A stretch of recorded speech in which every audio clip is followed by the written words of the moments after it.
Let's have a closer look at the new Aston Martin AMR22.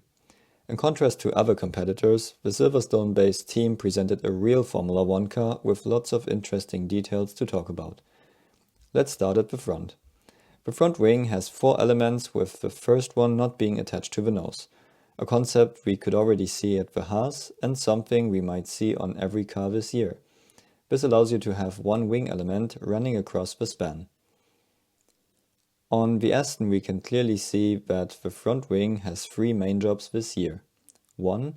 To guide as much air as possible towards the diffuser entry, so the wing is raised in the center and the profiles are backed off, as I mentioned in my previous videos. 2. It's producing as much downforce as possible and using the rag box to the full extent at the sides. And 3. It produces as much outwash as possible at the tips. Outwash is an important keyword this year. If you want to know more about why preventing outwash is so important for the rule makers and why teams will try everything they can to generate outwash, check out my other video in the description. Like I said before, the barge board isn't gone. It's actually still there as the outer underbody strake. But in comparison to the past, it's relatively simple and not that high, and hence only pushing the lower front wheel wake outboard.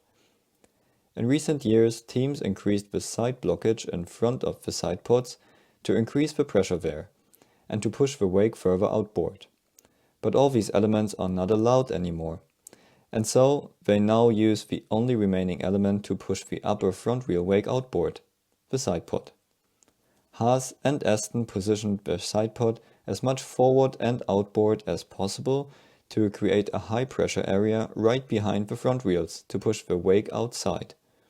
Aston Martin showed us a pretty radical design today, since they used the full extent of the rag box, which then created this unusual shape that really looks like the upper barge board.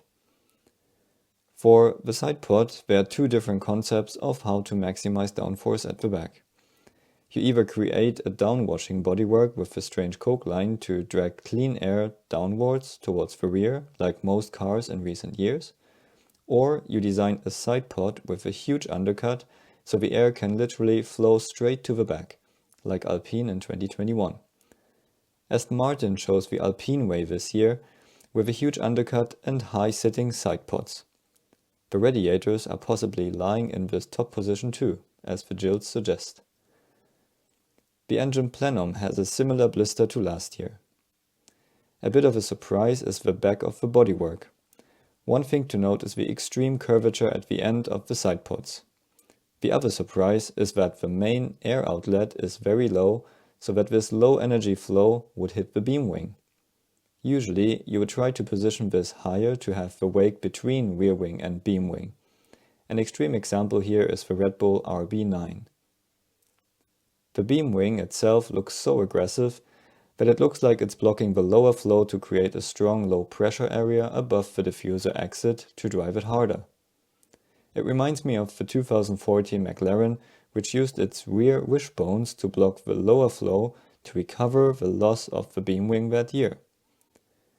The rear wing looks like a combination of high downforce profiles in the center and lower downforce profiles at the sides, similar to spoon wings of the past.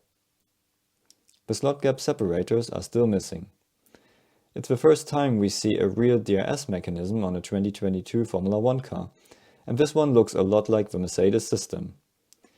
If you want to know more about spoon wings and DRS, check out my other videos in the description. 2 more details to talk about. One is the first look at a 2022 T-tray. That looks pretty interesting because it could produce vortices and channel air, so it could become one of the key development areas during the season. The second detail is that one front pushrod is missing in the renderings. Maybe Aston wanted to fuel the fire of the pull rod pushrod discussion and gave us another thing to talk about.